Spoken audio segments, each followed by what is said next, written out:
What I love most about fatherhood is the opportunity to be a part of the development process of a new life. Seal. This is Dadography, a podcast with stories and insights on fatherhood from dads around the globe, dedicated to providing you with the tools and tips to become a better dad. I'm your host, Corey Wood.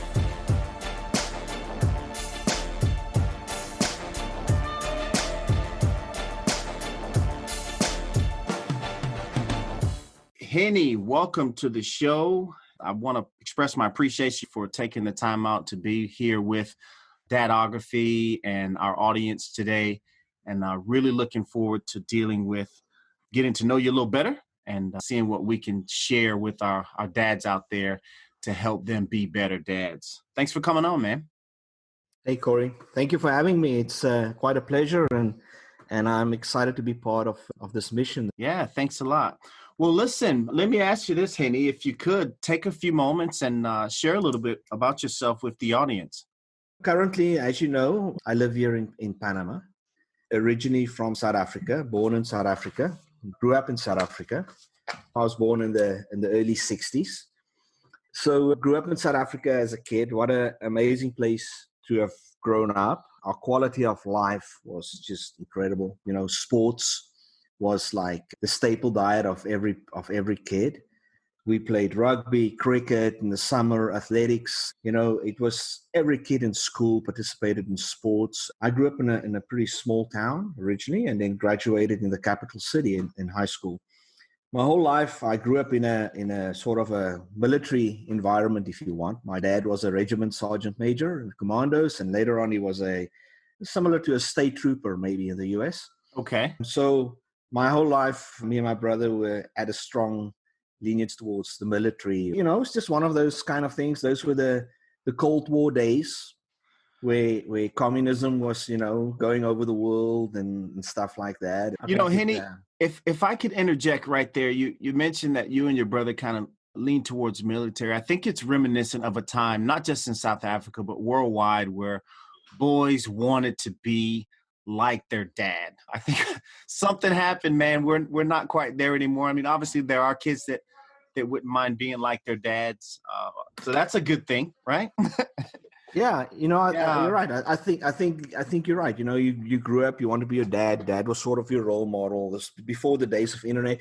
You know, I was probably one of the last generations who grew up without television. We got television in South Africa in around 76. I think we got our first TV.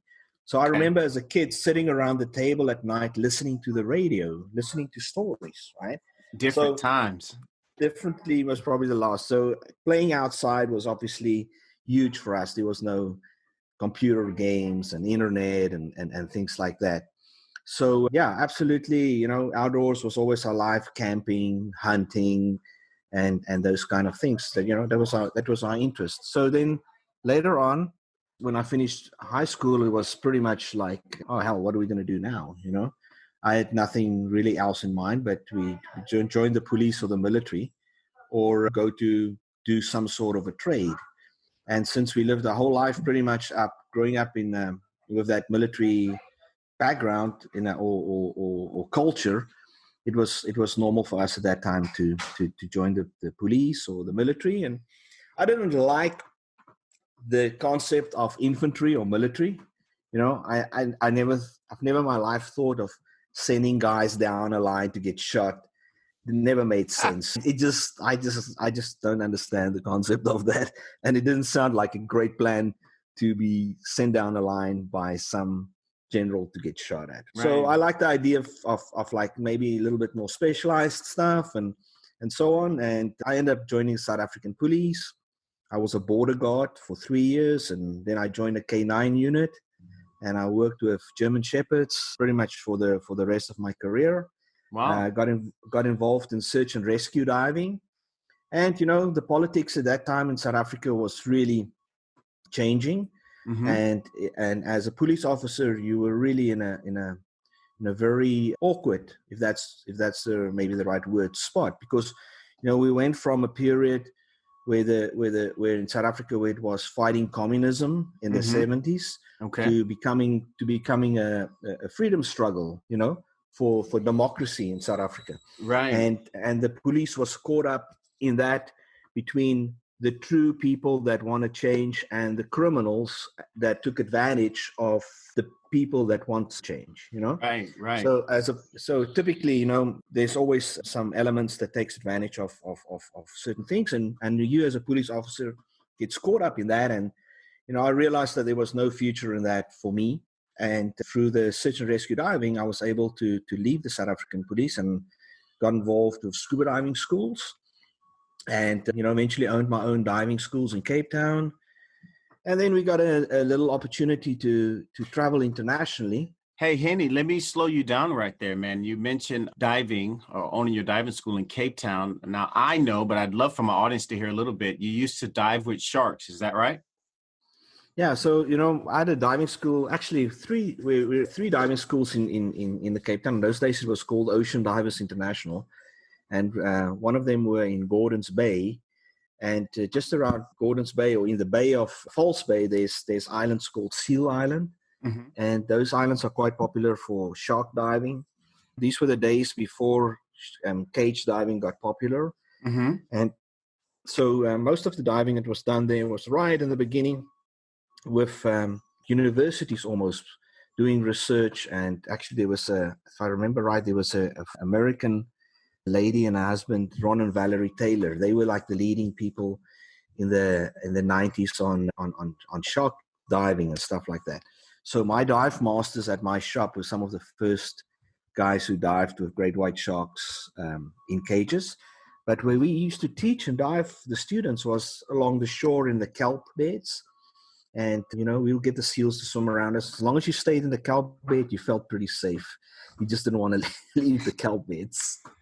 That's probably a little bit too adventurous for me, my man. It was a wonderful time, You're still young and full of adventure, and the diving was great, cold water diving.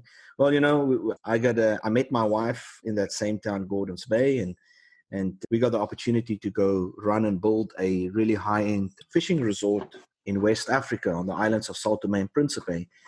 And so this was actually before democratic elections in South Africa still, so it was still under the apartheid period.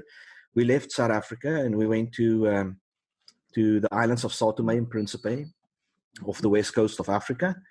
And it was a spectacular island, about 2,000 people living on the island of Príncipe, and maybe about 80,000 on the island of São Tomé. Okay. And Corey was probably, we built a 5-star resort. We had Gulfstream jets flying people there. We had 1,000-pound Atlantic marlin, 100-foot visibility year round. But wow. we had a population of about 2,000 people that had 70% mortality rate of kids under the age of 9 from malaria and other diseases. Some of these kids, slept under palm trees on the beach, and like I said, malaria was rampant. Hennie, let me ask you: these kids that slept under the trees, were they orphans? Were they abandoned? Were they parents just didn't mind them being out and about? Corey, the people were that poor, okay, that the family would sleep under palm trees on the beach. Okay, so now conceptually, I see what you're talking about. We were, we had so we as a business, it was done by a German entrepreneur.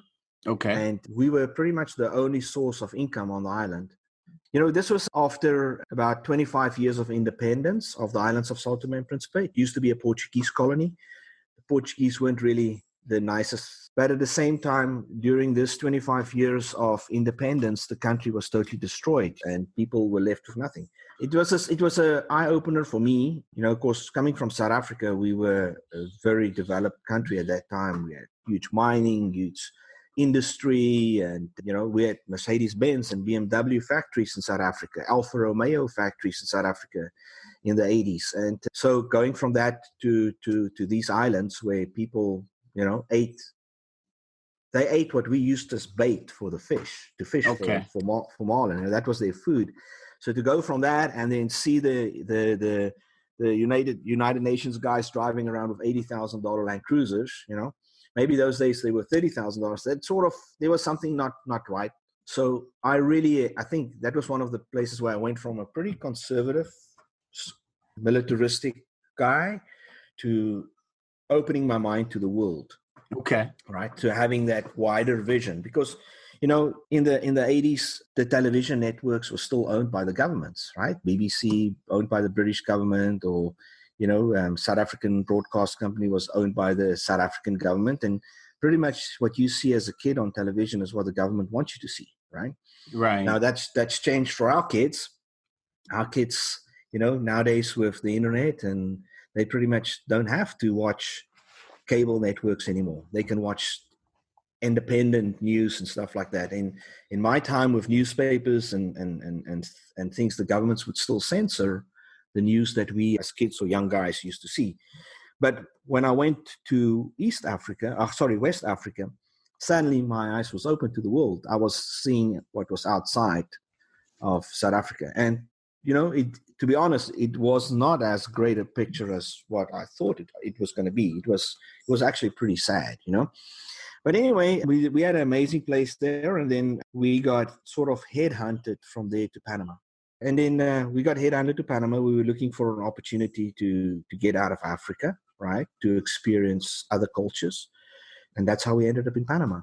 Okay. Well, Hennie, let me backtrack a little bit, and you know, I this is just for the sake of just trying to establish some background a little bit for our listeners. Being born and growing up in the apartheid system, obviously in our world right now, there's a whole lot of racism. There's a whole lot of really bad instances all over the world where people now are beginning to kind of rise up and fight against this. But I think your situation is unique because you were born and raised in a system where it was racism was essentially, for lack of a better term, the law.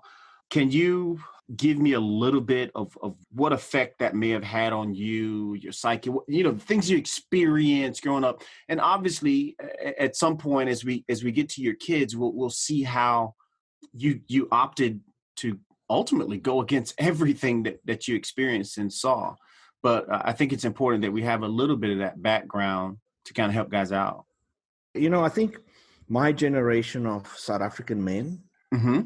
and I don't even want to use the word white South African men, but my generation of white South African men is that I think we've in the context of the racial things in the world, we are a very unique group, because number one, we were born into the apartheid system, right? Okay. So it was made law before we were even born. And then so we grew up in it. In some ways you get indoctrinated into it, right? And you know, in the time that I joined, or I'd say that my dad was in the military, it wasn't a question of racism. It was a question of fighting communism, right? And the spread of communism. Okay. And so we never fought in even in my time, I would say, and from my perspective, I never fought a racial war, or it was always against criminality, Okay. or the stop of communism, which is really a little bit of the generation in the 70s before I got to that point. So we were born into it.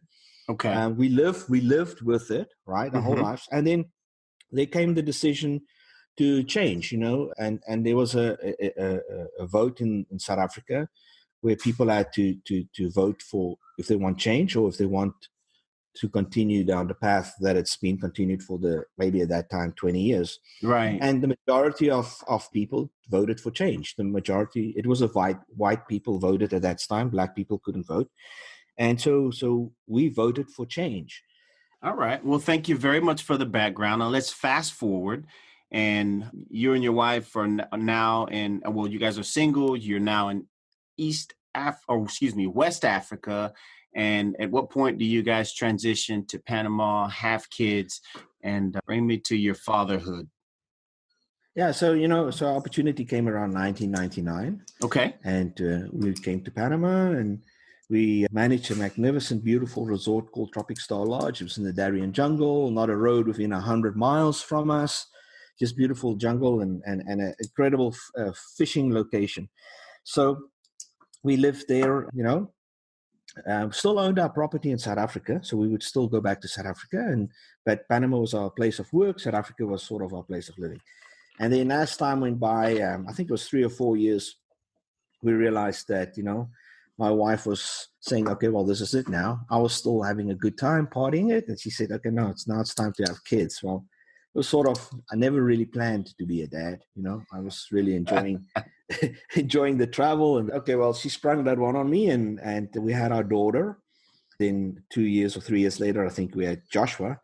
And there we were. Suddenly, I didn't have the 2 duffel bags anymore. I had two kids, responsibility. And what was that initial mental transition like for you? I mean, take me through some of the emotions of being a single guy, having great times, traveling with your wife, and then obviously becoming a father and what it felt like or what it meant to you to now be a dad. The first thing for me is in the beginning, I absolutely hated it, right? Because I was like totally out of control, Thanks for your honesty. So, all the stupid stuff I've done in my life, right? Yeah. Was I did it myself and it was my own control, right? It was my own. And suddenly I had a little girl and everything that she did was out of my control. If she slipped or fell or this, I wanted to be there to stop her from getting hurt or crashed or whatever. And immediately I realized that it was just totally out of my control. You can only control so much of it. And that's it. So that was my initial thing. Obviously, it becomes the greatest thing that can ever happen to you. And that bond that you build up with your kids, I don't think there's anything like it. Agreed. But it was a little scary in the beginning, But we were very fortunate that they were healthy and we were in a great environment. And I don't think that, the kids grew up in such a unique environment as well, Yeah. So I think that all helps, Indeed. As a father, having come up in a system such as the one you did, and then now having your kids raised in a proverbial cultural melting pot, has there been anything that you've ever done, I guess, intentionally to kind of foster their ongoing diversity in terms of their perspective and their friend? And I ask that because I know your son, phenomenal young man, and basically his friends. You look at it, and it's like the some sort of it's a rainbow coalition. I mean, in terms of just different cultures, different languages, different backgrounds, different races, and obviously, I would think that it's so far removed from anything that you experienced as a son. And I guess I'm asking, have you done anything to just foster him on and push him and continue to push him in that direction? Corey, I think maybe we were just super, super fortunate that the environment that we were able to put our kids in was absolutely unique. So first of all, we lived in the Darien until Gabriela was maybe 8. Joshua was maybe 5 or 6 years old. Okay. And there they totally interacted with the local kids. Indian, who are non-Indian and Imbaran Indians. So for the sake of our listeners, the Darien is what you mentioned earlier. It's jungle, it's dense. That's where you said it's less than no road within 100 miles or something like that. Is that right? Yeah, I think it's the second biggest rainforest after the Amazon, but I stand to correct it, and it's the closest rainforest to the US. Yeah, it's amazing. There's no roads. You can only go down there by airplane or boat. Okay. And like I said, there's not a road for 100 miles. Wow. So, our kids grew up in that environment, and my daughter became good friends with Sarita, which is an Indian girl from that village. And these girls are 18 years old now, and they still best friends, sleep in the same bed if they get together and party and dance and stuff like that. Right. And that goes back to Gabriela being 1 year, 2 years old, growing up with little Indian girl there. But, then we moved to Panama City, and we lived in a community. It was a gated community. There was about 34 houses in that community. And I think we had something like 14 different nationalities in that community. We had Finnish people from Barcelona, Spanish. We had our neighbors the lady was from the Ukraine. Right. We had American friends, Panamanian, Venezuelan, Costa Rican, pretty much, A like I real said, United Nations. it was like absolutely United Nations, the school that the kids go to as well. There's a total mixture of nationalities from Venezuela, Colombia, the US, England, Italy, you name it, the Ukraine, just a total melting pot. And I think Panama is one of those countries. Panama has always been strategically at the crossroads of the world, and it's just an international hub. And I think putting our kids in that environment compared to me growing up in South Africa when South Africa was under isolation, their opportunities and their vision of the world is just much bigger than what what many people can experience. Another story I can tell on that is that our scout group, I took the 4 scouts, Jamil, your boy, Joshua, Giancarlo, and Andy. Andy is Chinese. Mm-hmm. Took them to a scout camp in Florida, and I saw our boys around 300-400 other boys running around, interacting with them in different levels, right? And how worldly our boys are, compared to kids that just grow up in a county and don't have the opportunity to travel, So I think putting our kids in an environment where they can see the world has made our jobs as parents easier. Yeah. Especially when it comes to the subject of racism. Well, Hennie, I think you're hitting on something that's very, very important. And I'm sure that our listeners are getting from it. People should realize, I think, the importance of environment. And there are people who say, oh, it doesn't matter. It doesn't matter where you're brought up. It doesn't matter what environment you were in. And to those people, I always say, well, if you don't think environment is important, let's ask a fish, let's see what happens. And then, we get influenced by our communities that we live in, right? Yeah. I mean, when I was in South Africa, I got influenced by my community that I lived in. And if I was in the Darien, I was fortunate and stuff, in Panama. And if I grew up in Florida or in Washington or Chicago, wherever, my local community is going to influence me, and the news networks that you watch is going to influence you, right? Yeah. And nowadays it's becoming hard to diversify between what's right and what's wrong. So I'll tell you my experience on where we're going with that is that I listened to you saying with Lester that it's hard for dads to find sources, we don't have the mother groups and things like that. But a couple of times I like to remember a few things. And I had a good friend whose kids are a good 10 years older than mine. And he said to me, Hennie, if I can give you any advice, do stuff with your kids. Okay. His kids had some problems as well. I think all teenagers go through some problems at some stage, but he said, just do stuff with your kids, And I think today it's so easy that if you live in any neighborhood or any place, just to you're so busy with your own life to survive, right?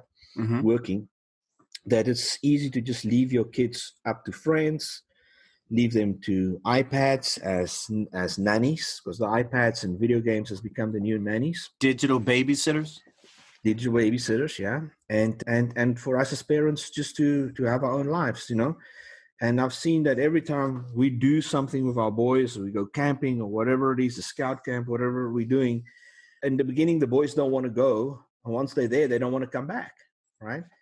So obviously your son's a Boy Scout. My son's a Boy Scout. Let's talk about things that you do with maybe your daughter or your daughter and your son that's not related to Scouts, because I'm aware that I'm a huge advocate of Boy Scouting, by the way, for the listeners. And it's something to consider. If you're stateside and you'd like to have your children or your son even now they're accepting girls. So if you'd like to have your kids involved in something positive, but just I know you're a very active individual. I mean, you dove with sharks outside of a cage. So whether or not you're active is not even a question. So what are some of the things that you do with your kids? And the reason I ask is because I would like to get some of our audience thinking outside of the proverbial box. Because people usually think, oh, I don't have enough money to go to Disney World or whatever the case may be, you know? Okay. So Panama is always warm. We never as cold here. So we really enjoy surfing. There's two parts to it. One, there's the going and camping and surfing, and then there's just the day trip where we just go for the day to the beach. So my kids loves the water, right? Okay.